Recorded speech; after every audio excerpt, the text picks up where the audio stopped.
Once upon a time there was a poor farmer, so poor that he didn't and hash 39 have a single inch of land to plant a tree in. He only had a small house and a daughter. One day she told her father, "Maybe we have to go ask the king for a piece of deserted land." The king saw that they were poor, so he was willing to give them a piece of land in the grass field. Upon receiving the land, the father and son worked hard to hoe the land, intending to sow some rice and grow crops. When they had almost finished digging the field, they found a golden mortar from the ground. Dad told his daughter, "You see, the king generously gave us this land, so I offered the mortar to the king." The daughter didn't and hash 39 want that, so she said, "Father, if there is a mortar, there must be a pestle, and our family doesn't and hash 39 have a yellow pestle of the same set. Then we better keep quiet." But his father did not listen. He brought the mortar to the king and said, while digging the ground, he saw a golden mortar and wanted to offer it to the king to show his gratitude and respect. Receiving the gold mortar, the king asked the farmer if he had found anything else. The farmer replied, "Your Majesty, no." The king told the farmer to bring a golden pestle to pay. The farmer said he only found a golden mortar, not a golden pestle. He used every word to justify his loyalty, but that didn't and hash 39 help at all. He was still imprisoned until he found it. If you surrender the remaining golden pestle, you will be forgiven.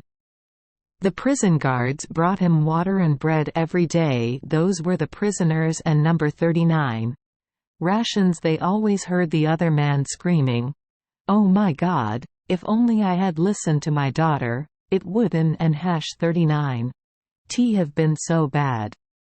Hey, if only I had listened to my daughter, this wouldn't and hash 39 have happened." The prison guards told the king about the prisoner who always cried out, and quote, "Oh my God, if only I had listened to my daughter, this wouldn't and hash 39 have happened," and quote, and refused to eat or drink anything. The king ordered the guards to bring the prisoner and personally asked why he always shouted, "Oh my God, if only I had listened to my daughter, this wouldn't and hash 39 have happened." "So what did your daughter say?" "Your Majesty, my daughter advises me not to offer the golden mortar. If I do, I will have to find a golden pestle to give it to me. Your daughter is really wise, so call her here." So the girl had to come. The king wanted to test whether she was really as smart as her father said. The king said he would give her a riddle. If she could solve it, he would accept her as his concubine. The girl immediately accepted. She would find a way to solve the puzzle. The king said, "Come to me, Dawn and number 39.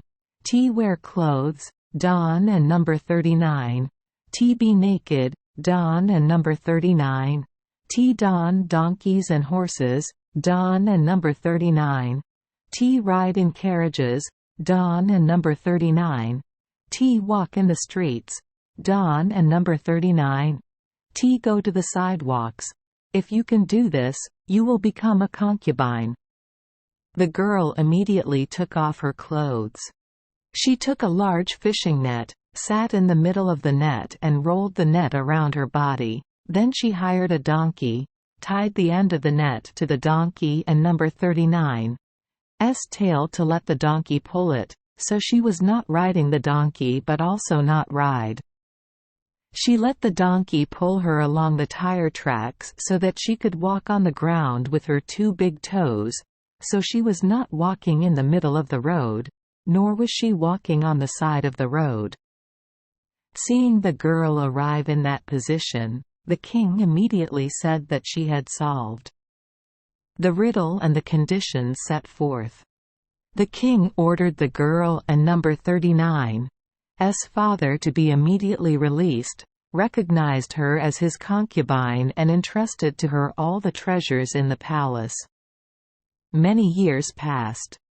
One day, when the king went to review his troops, there happened to be some farmers selling firewood and dumping their carts in the land in front of the royal palace. Those are bullock carts and horse carts. There was a cart with 2 horses pulling it and 1 horse following it. While the cart was unloading, the colt ran out to the 2 cows and got in between them.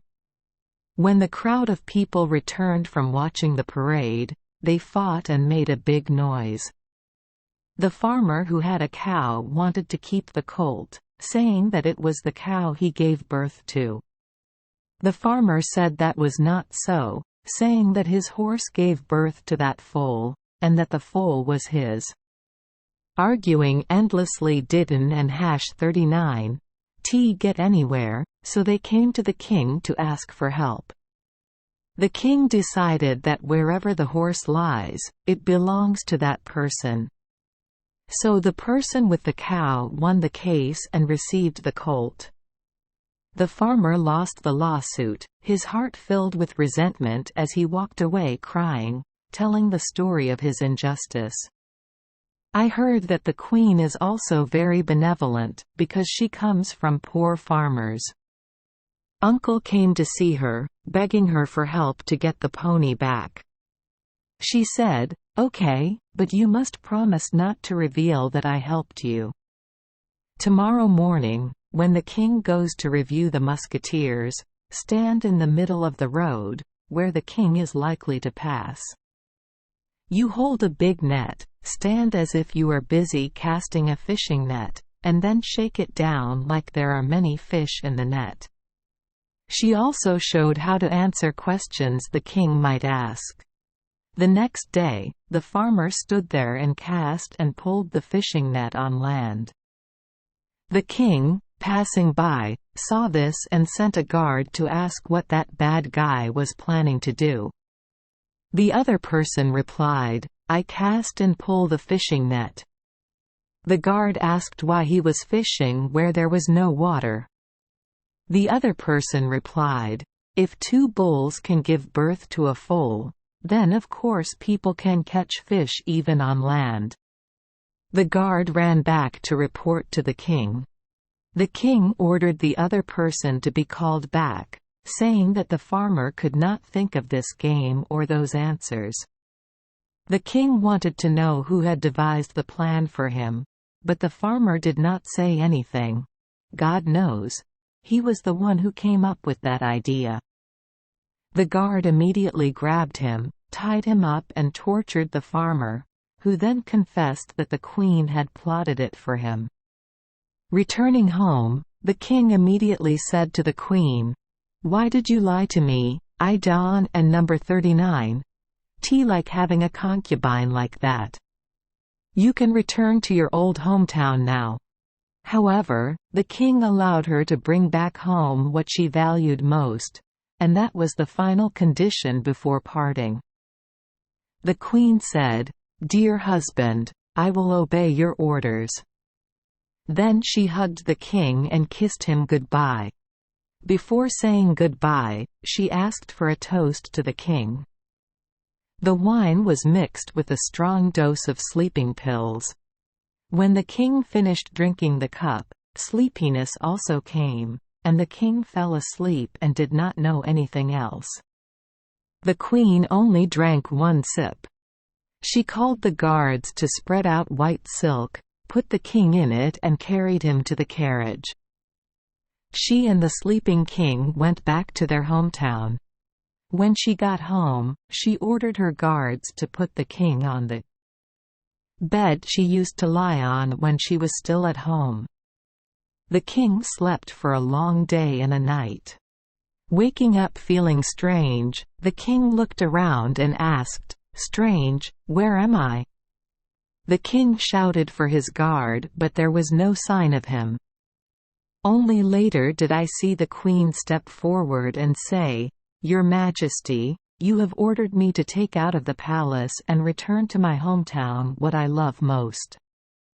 I feel that there is nothing in the world that I love as much as your majesty, so I brought your majesty back to my hometown." Strongly moved, the king burst into tears. The king said, "Dear concubine, why can we be apart? I am still yours, and you are mine." The two returned to the palace and held the reintroduction ceremony. And they are probably still alive today. Thank you for joining us for today's fairy tale. We hope these stories bring joy and meaning to your day. If you love our channel, please hit the subscribe button so you won't miss any exciting tales. Wishing you a good night and sweet dreams. See you in the next story.